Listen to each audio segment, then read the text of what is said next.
Hello. Hello, Victor. How are you? Good, and you, Greg? Very well, thank you. I like your sweatshirt. You're living the dream. Branded. Look at that.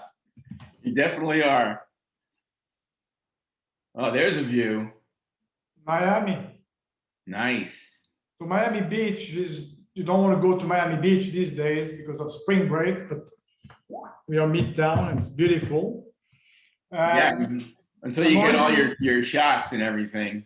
I'm originally from Switzerland, so I don't like the cold anymore.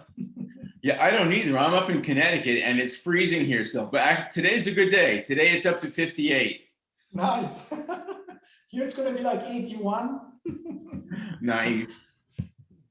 That's great, but you can't go to the beach like you said. So, It's funny because we we we moved to Atlanta in Roswell, north of Atlanta, 20 years ago with my wife, and huh? our kids are there, and so I commute. I Every Thursday night I go back, and I come back on Sunday night. Well, that's And great. the weather temperature, the difference is just big. It's scary. Yeah, it really is. It's beautiful in Atlanta, though. I really like Atlanta. It's one of my favorite places. You should have seen it in the 80s. In the 80s, you could drive through Atlanta and you could see right through all the office buildings. There was nobody working there. It was just empty buildings. It was incredible.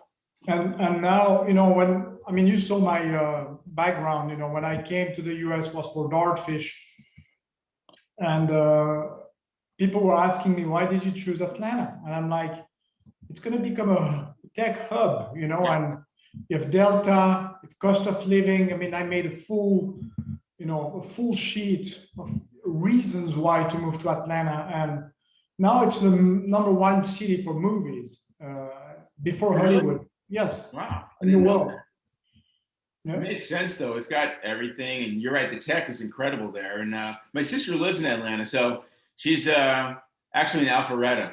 And she's got all kinds of clients. She's a realtor. And she's got clients from all over the world looking for places there. It's Yeah. incredible. So I live in Roswell, and my office used to be in Alpharetta.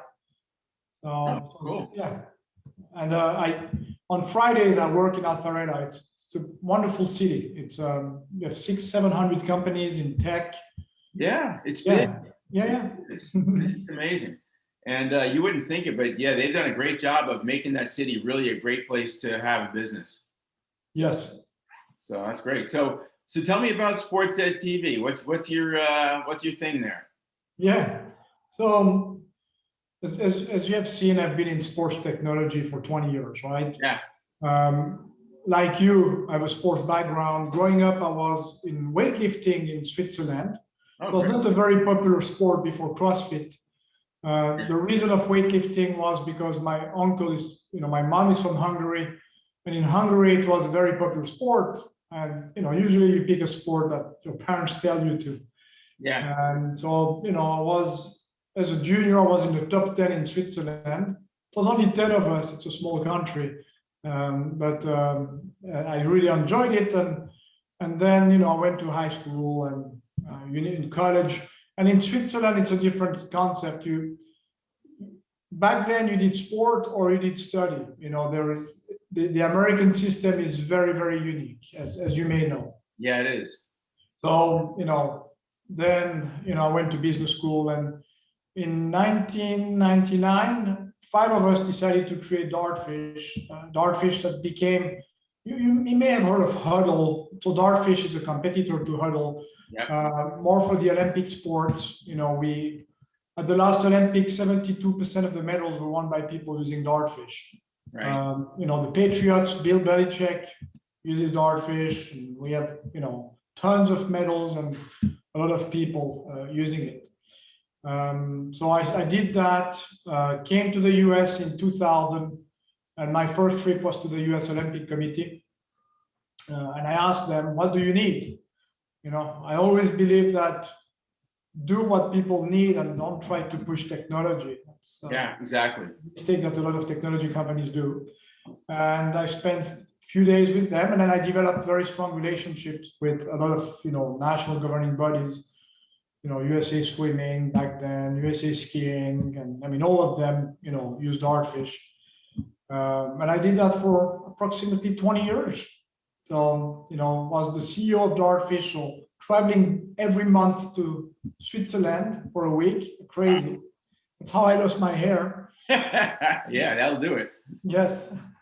And a few years ago, I met the team. When I was with Dartfish, I always wanted to create content and help the NGBs to create content, because creating good content is not easy, and creating good content that teaches something that is of high quality. A lot of people, because they have a cell phone, believe that they are video editors now, but telling a story, as you know, is not easy. Right. So it was always difficult to get them to create good content. They had internal teams, they would hire external teams, but never ever really focused on it. And then we looked at the market and we said, we have thousands and thousands of coaches who are experts in their field. And I've read your paper, by the way, so we are very much aligned. But it's hard to do it amongst all the sports. So met the team, very impressive team. The chief marketing officer and the chairman, Robert Mazzucchelli. I met him through a common friend who used to work at Sport Vision. Sport Vision are the one doing the 1st and 10 line. And I was impressed by the team. That's what you want first, Yeah. So they offered me a board position. I said yes, because I love, helping 2.5 billion people playing sports in the world. You mentioned 3 to 4, but it's a huge number. And being able to create amazing content and sharing this content with all for free was important. So on the team, we have our chief digital officer launched USA Today online back then. He's an SEO expert. Right. So we are ranking now #1 on many searches. Robert, who is the CMO, spent 30 years in sports marketing. You need good marketing if you want to be successful, as you know. I mean, Of course. Yes. That's really what we're doing. We're all marketers. That's Yes. really what we do. Yeah. Yes, even if it's free. It's not easy to push free, because people think because it's free, it's not good. And, me running a successful startup in sports, was a good complement to the team. We have a great CFO, and then we started hiring people. We raised around $5 million so far. We are raising more money now. We have a lot on our plate. So our goal, and when I read your paper, and I should disclose that I see that you're recording. I want to put it that we are doing things that are very similar to what you want to do. Right. So but what I believe is the market is big enough for a lot of players. That's what when you speak about 2-3 billion people, you can have a few good players who can help each other. That's what I believe. That's what I'm thinking. That's why I wanted to contact you. It looks like we are very much aligned in that we want to get this training video out to the people who want to use it. And I saw that your stuff is free and our stuff is free, unless somebody else wants to charge a subscription, and then we just take a piece of the subscription fees. But yeah, it's great if you can do that. If we can manage to make this free and offer it to people, and people use it and they get better and they end up being in the Olympics and stuff, that's what that's my goal. That's my mission. So it's we grew. We are over 3 million unique visitors now. We are at 160,000 in January of 2020. So we have been growing like crazy. We have more than 400,000 followers on our social media. So we did a page and an Instagram for every sport where we have videos. And you could see on our website, we have contributors starting sharing, best practice and everything they want really Right. For other sports. Our goal is to go to 40 sports eventually, and maybe more. And again, cinema quality, it's like gourmet food, but cheaper than McDonald's, but it's free. That's a good way to put it. It's like the food line, you're giving it away for free. Well, tell me about you.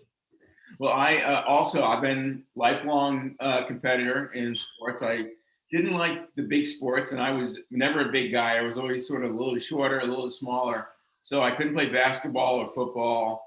And I gravitated to the lower profile sports. Back then, tennis was a low profile sport, so I picked that up. I started fencing when I was 12, and so I continued with fencing and tennis, and I ended up being ranked in the nation in fencing and in the East in tennis. And I got offers to go to schools for fencing, actually for fencing, tennis, cello, and my grades. So I decided to take a fencing recruitment to Penn. So I went to the University of Pennsylvania and fenced there, and then ended up playing squash. And I play squash to this day. I sail all the time. Whenever I can, being that it's seasonal up here. But yeah, those are my two big sports right now are sailing and squash. And nice. I got into the investment world as soon as I got out of college. I majored in economics and business and all that. And then I started doing the investment management thing, stayed in technology. My favorite thing is I talk to these kids who are like 20 and 30, and I say, well, I started doing computers back before they had displays. Everything came on paper, in and out, and they had these cards that you put in your program. And they were like, "What are you talking about?" I'm like, "Yeah, well, the stuff that I originally worked at are now on in museums." And you program in Fortran 77, yeah? Yep. I started programming in 72. Wow. Fortran, COBOL, BASIC. It was horrible. I don't know why I stayed with it, but I just love technology. And then I started managing tech portfolios when I got out of college in 81, and kept doing that. And at the same time, I was nationally ranked in squash. I was playing a lot of tennis too. And then I started racing sailboats, ended up being a pro in sailing. And so racing the big boats, 100 footers. And being a small guy, I'm not going to be cranking a winch, but they can send me up a mast pretty easily. So that's what I ended up doing. And so I did that. And in about 03, I had this vision of setting up a business that would be able to help everybody get to play better, to connect with each other, to build a social network, and to watch videos. But back then, there was 5% of the U.S. had video. Yeah. And they had, if you were lucky, you had, of the 5%, you had one broadband connection. Yeah. And now each of us has like 3 or 4 of them. So it's just incredible what's happened there. But I sort of foresaw that happening, and I kept going with it, and started developing it. First, I had to learn more about the sports business itself. So I launched a sporting goods company called Total Equips, and kept doing that. And I had this idea that I was going to build this thing. At the time, though, in 2004, I decided to do some research. I was in the University Club in New York City, and across from where I was working were the census reports.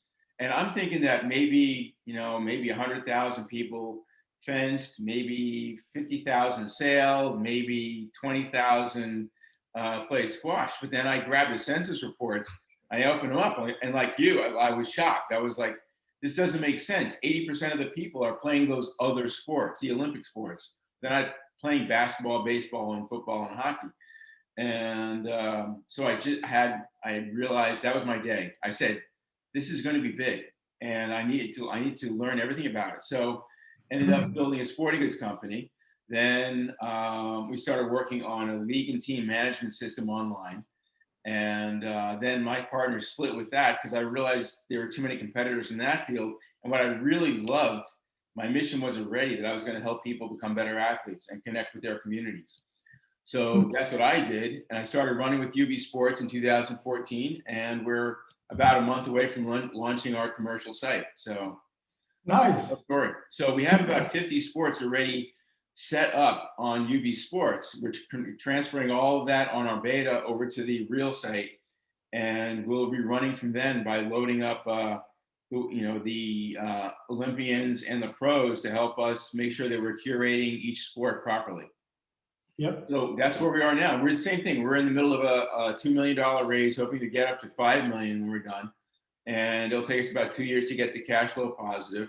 We have 3 sources of revenue, and it's a very exciting point right now. We're seeing the demos live finally, and the apps are looking beautiful, and everything's starting to happen. So it's very cool. We have a very small team, but the developers are over in India, and they're doing a great job. So I have no complaints. Yeah, nice. How do you manage the team in India? Do you have someone local, or do you have, Yes, we have a local guy. He's actually in Pennsylvania. He is managing the developers, and he talks to developers almost every day. And we have big team meetings with the developers on Wednesdays. And we will have a meeting either on Monday or Friday if there's something we have to take care of. And, the time, they're actually working on our time frame. So they're working at night over there. Yeah. It works out great. Nice. Yeah. I lived in India for 2 years. I lived in New Delhi. How was that? It was interesting. I really loved it. Yeah. I was the country manager for a big telco. Wow. I was young. That's right. I read that on your resume. Yeah. Yes. So that was a great experience. I mean, lifetime, learning. When you can do business in India, you can do business anywhere.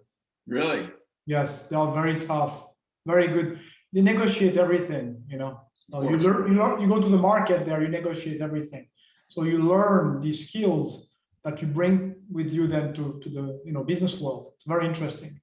So were you doing all that in English, or did you have? Yes, yeah. They speak English very well. I mean, all the people going to school, and high school and college, English is it's a national language because you have like 20 different languages in India, but English is the one that everybody speaks. So, right. And it's a former British colony, so they have to speak English. And India is our number 2 country after the US in terms of traffic. Yeah. Yeah, India is big. They are, starving. So tell me, what was your idea? Because I mean, we are launching, as you could see, we have, people can register on our website. Right. Can create their account. They can chat with each other. So, there are many things that we are similar. And I'm like, you said you would like to be able to use our content on your website. So tell me, how you see that. Well, we're collecting content from every place, and we're developing our own content. The Olympic athletes we have coming on site are building their own videos, and we're doing all that kind of stuff. So in that way, we are very similar. Now, I don't know how you generate revenue, and I was wondering about that because it seems like, well, if you're going to live off ad revenue, that's always a tough thing to do these days. Yeah. So what's your plan? The plan is sponsorship. You need to get to 3 to 5 million unique visitors a month. Yeah. And then you start attracting sponsors. I always take the analogy of the James Bond movies, with the BMW and the Rolex, right. The bright thing. Sure. Or YouTubers. YouTubers don't make money with advertising, but they make money because they have a global package. They're going to use, let's say I'm going to do a video with Germex, and if I put Germex in my video, I know that it's important for the brand. So right. we have a team selling to sponsors, and that's going to be the main revenue, for us. But before you get to revenue, you have to build the assets. Sports, right, videos, traffic, and we are switching on the revenue the switch now. We're turning on the revenue switch as we speak.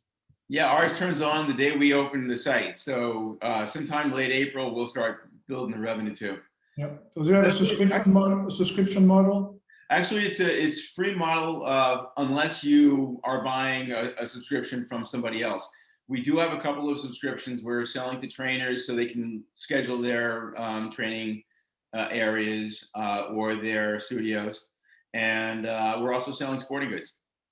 So we Nice. have other sources of revenue. We figured that, you know, advertising is great, but it's such a competitive field, and Yep. you know, either the advertisers can find more places to put their stuff so prices go down, or they're looking for specific places so prices go up. And you know, we're hoping to be those specific places where people come. And I think what we're doing by having each one of these individual sports is that I can sell if I can have a large population of volleyball players, I can sell to Molten or one of the other volleyball manufacturers and sell directly into that population and still get a pretty good revenue. Yeah. Per view. We're trying to do everything per view. We don't really like other models. We really like pay-per-click. I just don't like, because if somebody has a bad product and it's out there, people aren't going to click on it. We don't make any money. Yeah. So I'd rather be in charge of our own fortunes. You know, I'd rather say, okay, if we can draw the people in and they're viewing something, then we make revenue. So I prefer that. So we're doing that, the pay-per-view model. And as far as sporting goods goes, we're just trying to get everything sold, drop ship from the manufacturer right out to the person who's using it. What I didn't like is that do you have a sales team? Do you go out? I mean, for the e-commerce part, do you? Yeah. That's exactly what we're trying to do is build that. And Yeah. We'll do the retail right on Amazon and eBay and regular SEO and SEM. But for the institutional stuff, we'll have salespeople going out and selling to schools and that kind of stuff. Yep. So that's actually, it's a pretty easy market if you know how to do it, and you line up the manufacturer so they'll deliver a pallet of basketballs out to a school. It's a pretty easy market because that's, you know, the schools have specific ways to do the business. If you learn how to do that business, you're just collecting their requests. You put in a low bid and you win the business. It's pretty straightforward. Yeah. So I think it's a pretty safe model because it has 3 different sources. 4 actually, because we're building a lot of subscription stuff that we're doing in-house as opposed to using other people's subscriptions. You know, for example, IMG sells their videos, and we can put those up on a monthly subscription model, and that's great. We just get 20% of their revenue. Or if we do something in-house, we actually can be a master of our own fortune on those things. So we're building sales models on that side too. Okay. So it's pretty cool. But back to our story, what I'm thinking is, you know, we have a bunch of these sources that are driving video views, and if you're interested in building your viewership more, we would be able to put those alongside our other sources and try to drive your business as well. You know, if that's how you're planning on building, especially if you're sponsorships, that's perfect for us. We can keep building the views on your videos, and if that's what your sponsorships are based on, that couldn't hurt you. Yeah. No, I like it. I like it. I just wanted to make sure that, you know, in a way we are competing. But as I said, there is room for everyone. It's a big market, man. Yes. So good. Where are you with your 2 million raise? Have you just started, or? Yeah, we just raised our first 125,000 of the 2 million that were slotted. So you're going with friends and family and people you know. Yeah, we just broke into this is now, well, the friends and family was the first $1 million and change, and this is going to be a real angel round. Yeah. And we're hoping that some of the angels that come along also end up being on our board, and so that's all exciting. So that's what we're doing. So how are you doing your raise? What are you doing for that? Well, we are raising 6 million now. It's we call that the A2. We went through the seed, we went through A1. You know, what was interesting is people said, split the raise, show that, the dog's going to eat the dog's food, and they are very happy with the results. So far, we have, exceed the goals that we wanted to have. I mean, really, the traffic has been amazing. That's great. Yes, it's so, well, we have several VCs interested, and talking to a few potential leads, but we are picky. We want to choose the right one. It's always, you don't want to just jump on the money because it's here. You want to find the right VC, because we are in this round now where you need a formal VC that they can, grow with you as you need more. And we want to make sure that, they have the funds, that they understand the business, and that they're going to be good partners. Yeah, that's the whole thing. Remember when Google, when the Google guys raised their VC round, they didn't want just one VC. They wanted to split it up. Yes. That was pretty smart. Yeah, you always do that too, Yeah. So you can always have, and we listen well. It's important, Right. You always have people telling you something you don't like to hear. And that's when you learn the most, because when people say, oh, it's great, just do it, you don't learn anything. So Exactly. We always try to, I love it when we talk to potential VCs or investors and they tell you everything that would go wrong, and you can answer, but then it makes you think, it's like, like we don't want to go to a subscription model. There are many people doing it today, and we believe that the subscription model just makes the market very small. Exactly. There's no reason to either. When I hear it's just a Starbucks a week, or I'm like, how many Starbucks do people drink? Because between the Netflix and Hulu and everything, it's like if I'm drinking 1,000 Starbucks every week, I'm not. So I have so much money. And even in the US, people think, oh, everybody has money. It's like, no, it's expensive. My son played lacrosse. Every 6 months I had to buy a new lacrosse helmet because he wanted a new helmet. His head was growing.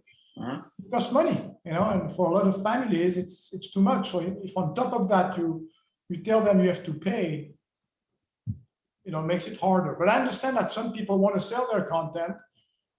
You may want to look at Play Academy, PLAE. It plays. They're partners with Rogue as well, and they are launching an academy where they want coaches to sell their content. Little bit like CoachTube.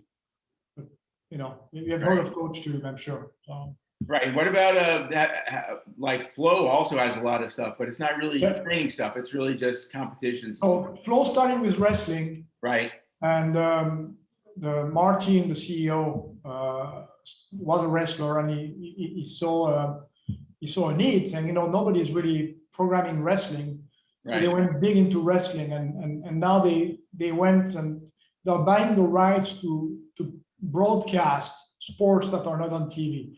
But then, there's a lot of competition. You have Play On Sports. They do all the high schools. So for Flow and Play On, there is a competition here, which makes it harder. And now you have these systems that do everything automatically. You buy a Pixelot camera or a Hudl camera. Yeah, Hudl has a great system. Shoot, they clip, and you can broadcast. So why would you, pay for someone to do it? So it's we are not in the live streaming. We are really on learning, sports education. That's what we do. And there is a life to the content. We are just releasing the volleyball content. We know that this content will be good for 5 to 7 years at least. Yeah, that's true. So how are you finding? Who are you getting to be the instructors for the videos? How are you doing that? I'm not going to give you away all my secrets. You're a good sales guy. I'm just kidding. So every sports director, if you look at the soccer one, he played for Chelsea for 10 years, 2 World Cups. The basketball one, Mark Strickland, was an NBA player with the Heat. Weightlifting is Harvey Newton, Olympic coach, the first Olympic coach for the USA weightlifting. Yeah. So the team, we have a great network. I've been dealing with coaches worldwide for 20 years.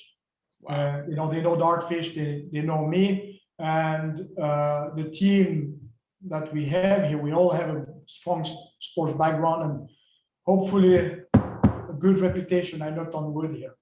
So we find sports directors, and then they have their network of coaches. All the coaches we have in our videos are top-notch coaches that dealt or played the sport at the highest level. However, the students, the athletes, are normal people. Right. That was very important. But we have a formula where we can film at a pretty low rate. We go below $1,000 per minute, which is 10 times lower than what the industry would pay, because we do everything in-house and we have the formula. That's the Coca-Cola formula that is in the safe. Right. I'm not going to tell you, but that's phenomenal. That's great. Yes, and you see the results. I mean, and we are releasing new basketball videos with Tim Hardaway and others. And Tim Hardaway is an investor in the company, and is just an amazing coach. And you'll see the new videos are just great. Soccer we are releasing as well, and we are going to launch this year. We are going to launch, if everything goes well with COVID, baseball, swimming, track. Yeah. That's fantastic. That's how we do it, and we have a formula for deciding what content we do. So that's great. So what we're planning on doing on that is to like have when we curate what videos we show, is to figure out, okay, what are the main skills that you need, like for tennis, backhand, serve, forehand, return, volley, and build those and have like coaching and training videos inside those. And then have like the different levels, beginner, intermediate, advanced. That's what you should do. And your stuff is perfectly aligned with that. That's fantastic. Yep. Happy to discuss. I need to discuss with my, the team and my partners. We need to find out what would be good. Maybe is to see the new website that you're developing. If you can. Yeah, I'll definitely share the screenshots with you.